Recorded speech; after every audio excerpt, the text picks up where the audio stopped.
Your partner asked a simple question this morning, something harmless. What time are you getting home? And you snapped at them. The tone in your voice surprised even you. Sharp, defensive, completely disproportionate to what they asked. You saw it register on their face. That small flinch, that micro-expression that says they're calculating whether it's worth engaging or safer to withdraw. And in that moment, you knew. Your emotions just damaged something that mattered over nothing again. Or maybe it was the meeting. Your colleague challenged your idea, not aggressively, just questioned one assumption, and your face got hot, your jaw tightened. You couldn't think clearly for the next 20 minutes because you were too busy managing the rage and shame cocktail flooding your system. You didn't defend your idea well, you got flustered, and later, alone, you replayed it 30 times. Each replay making you angrier at yourself for caring so much, for letting a simple professional disagreement hijack your entire nervous system. This is the cost nobody talks about, not the big emotional breakdowns, the small daily hijackings, the moments where you stop being a strategic operator of your own life and become a puppet, dancing to whatever feeling happens to be loudest. Your emotions aren't guiding you, they're controlling you. And the worst part? You keep pretending it's virtuous, authentic, human. It's not. It's weakness dressed up as depth. Emotions aren't the enemy. Unconscious reactions to emotions are. The person who feels nothing loses, but the person who feels everything and acts on all of it, they lose faster. Between those two extremes lives something most people never find. Emotional detachment that doesn't kill feeling. It kills the automatic response, the hijacking, the control someone else has over you the moment they trigger the right emotion. Here's what nobody admits. Your emotions were designed for a world that doesn't exist anymore. Fear kept your ancestors alive when predators were real and immediate. Anger helped them fight when fighting meant survival. Shame kept them in the tribe when exile meant death. These systems worked for 10,000 years in small groups where threats were physical and obvious. But you're not running from predators. You're sitting in meetings, navigating relationships, making decisions that determine your next decade, and your emotional system is still responding like you're about to be eaten. Someone challenges your idea, and your body floods with fight-or-flight chemistry. Someone threatens your status, and ancient tribal shame kicks in. Someone creates artificial urgency, and your fear response treats it like a charging animal. You're operating with survival software in a strategy game, and it's destroying you. Watch what happens. Your boss criticizes your work. Intellectually, you know it's feedback. Emotionally, your body interprets it as social rejection from the tribe. Your heart rate spikes. Cortisol floods your system. Your thinking narrows.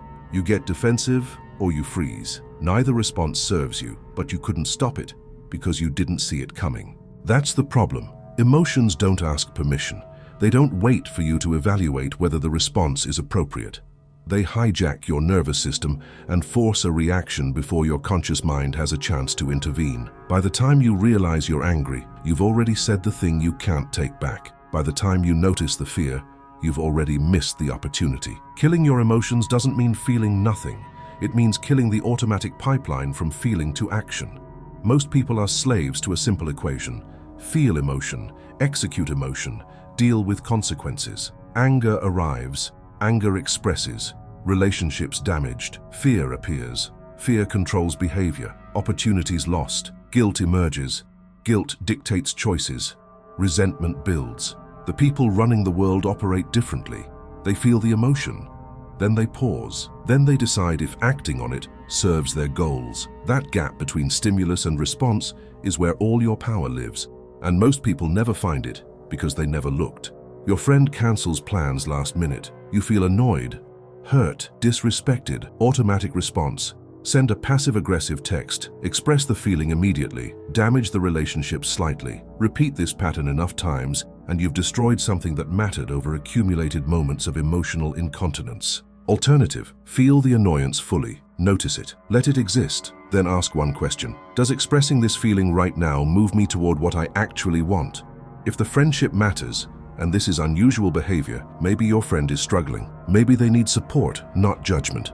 Your emotion gave you information. It didn't give you a mandate to act. That's the distinction most people miss. Emotions are data, useful data. Fear tells you something might be dangerous. Anger tells you a boundary was crossed. Sadness tells you something mattered, and now it's gone. Guilt tells you your actions conflicted with your values. All of that is valuable information. None of it is a command. But you've been treating emotions like commands your whole life. You feel sad, so you must withdraw. You feel angry, so you must express it. You feel attracted, so you must pursue it. You feel afraid, so you must avoid it. You handed control of your behavior to whatever feeling happens to be loudest in the moment. And you called it being authentic, being real, being human. It's not authentic, it's unconscious. There's a difference between expressing genuine emotion and being controlled by emotional reflexes you never examined.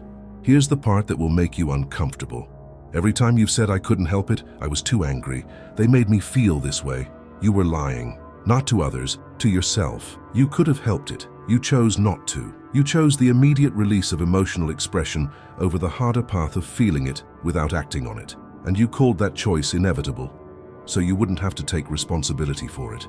Your partner didn't make you snap. Your colleague didn't make you defensive. Your friend didn't make you send that text. They triggered an emotion. What you did with that emotion was entirely your choice. But admitting that means admitting every emotional reaction you've ever had was optional, that you've been choosing the damage. And that's a hard thing to look at. Most people won't. They'll keep insisting their emotions control them, because if emotions are in control, nothing is their fault. They're just victims of their own feelings, helpless passengers in their own lives. That story protects the ego. It also guarantees continued weakness. The truth you're avoiding is worse than you think. You're not controlled by your emotions. You're addicted to the release of expressing them. Anger feels good. Self-righteous fury is pleasurable. Playing the victim provides satisfaction. You get a dopamine hit from the expression, from the drama, from the story you get to tell yourself about how wronged you were, how justified your reaction was. You're not helpless. You're choosing the high over the outcome you claim to want. And every time you execute the emotion automatically, you reinforce the addiction. You make the pattern stronger. You train yourself to be more reactive, not less, and you wonder why it keeps getting worse. Here's what killing your emotions actually looks like. Not suppression, not pretending you don't feel. Complete permission to feel everything while executing nothing automatically. The emotion happens. You observe it. You feel it fully. You let it move through your body, and you watch it peak and decline without acting on it. Most emotions peak in 90 seconds if you don't feed them. 90 seconds. The feeling arrives. It builds. It crests. It starts to decline. But most people don't make it 90 seconds because they act at 30. They express the anger. They avoid the fear. They indulge the craving. And by acting on it, they reinforce it. They tell their nervous system that this response is correct. And it gets stronger. What if you just waited, felt the fury without unleashing it, felt the fear without fleeing, felt the desire without chasing? At first, it's excruciating. Your whole system screams for release, for expression, for action. But if you hold steady, something interesting happens. The emotion passes. It doesn't kill you, it doesn't destroy you, it just moves through and leaves. And you realize something profound. You're not your emotions. You're the thing experiencing emotions. That distinction changes everything. The people who control you know this. They know your emotional triggers. They know which buttons to push to get the reaction they want. Your anger makes you predictable. Your fear makes you compliant. Your guilt makes you controllable. Your pride makes you exploitable. As long as they can trigger the emotion and count on the automatic response, they own you.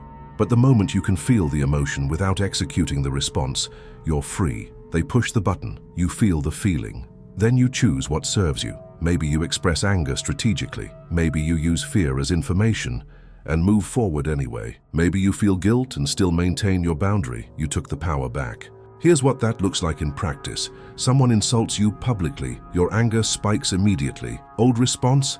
Attack back, defend yourself, escalate. Make sure they know they can't talk to you that way. You've now given them exactly what they wanted. Your loss of composure, your visible reaction, your descent to their level. New response? Feel the anger completely.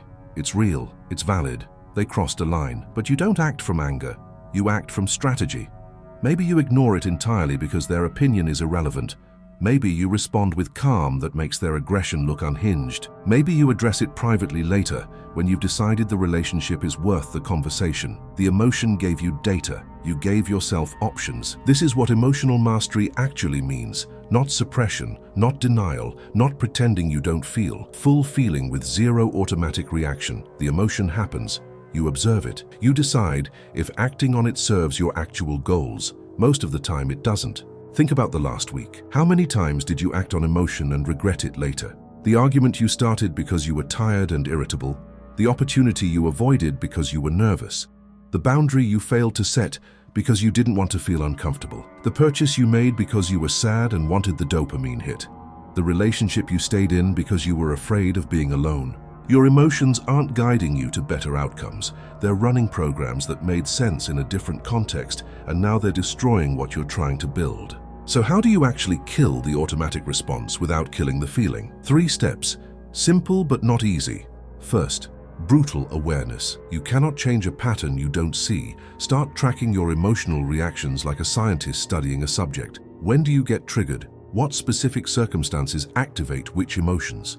What do those emotions make you want to do? Write it down. The patterns will emerge. You'll see the same emotional programs running over and over in response to the same types of situations. Second, interrupt the automation. The moment you feel the emotion rising, you name it. Out loud if possible. I'm feeling angry right now. I'm feeling afraid right now. I'm feeling ashamed right now. This simple act of naming creates distance. It shifts you from being the emotion to observing the emotion. I'm angry becomes I'm noticing anger. That gap is everything. Third, delay the response. Not forever. Just long enough to choose consciously. You felt anger at your partner's comment. Old pattern would have you snapping back immediately. New pattern? I'm noticing anger. I'm going to sit with this for 5 minutes and then decide if expressing it serves our relationship. Usually you'll find that the anger was about something else entirely, and addressing the real issue serves you better than reacting to the trigger. This doesn't make you cold, it makes you dangerous. To people who were controlling you through your emotional reflexes, to systems that relied on your predictable reactions, to your own self-sabotage patterns that kept you trapped. The person who can feel everything and act on nothing until they choose is unstoppable. You can sit across from someone trying to manipulate you through guilt and feel the guilt without giving them what they want. You can face a fear-inducing situation and feel the fear without letting it stop you. You can experience rejection and feel the pain without making it mean something about your worth. You're no longer remote-controlled, no longer predictable, no longer a slave to whatever feeling happens to be loudest in the moment. You feel it all. You act on what serves you. That's the difference between being emotional and being weak. Weakness is automatic reaction. Strength is conscious choice. Here's the uncomfortable part. Most people don't want this. They want to keep blaming their emotions for their choices. It wasn't me, I was angry. I couldn't help it, I was scared. I had to react, they made me feel that way. Claiming your emotions control you is the ultimate abdication of responsibility. It means nothing is your fault. You're just a victim of your own nervous system. But if you can feel the emotion and still choose the response, you can't use that excuse anymore.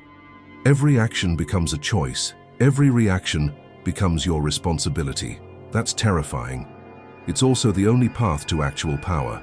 Think about the people you admire, the ones who stay calm under pressure, who face fear and move forward anyway, who feel anger and express it strategically instead of destructively, who experience pain and use it as fuel instead of letting it stop them. They're not emotionless.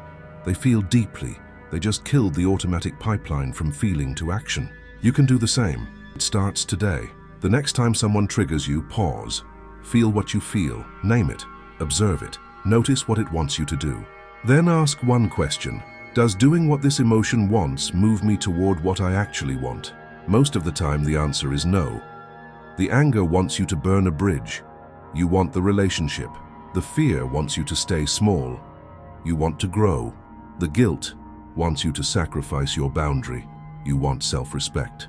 Your emotions are giving you information and impulses designed for survival in a world that doesn't exist. You're living in a world that rewards strategy, delayed gratification, and conscious choice. Operating on emotional autopilot in this environment is suicide. Kill your emotions doesn't mean stop feeling. It means kill the automatic obedience to feeling. Feel everything. Act on what serves you. That's not suppression, that's mastery. The person who loves you will still use guilt.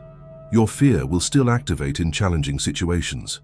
Your anger will still rise when boundaries get crossed. None of that stops. What stops is your unconscious submission to those feelings. You feel the guilt and maintain your boundary anyway. You feel the fear and do it anyway. You feel the anger and respond strategically anyway. You're not controlled by emotion anymore. You're informed by it. And that makes you dangerous to everyone who was using your feelings to control you, including yourself.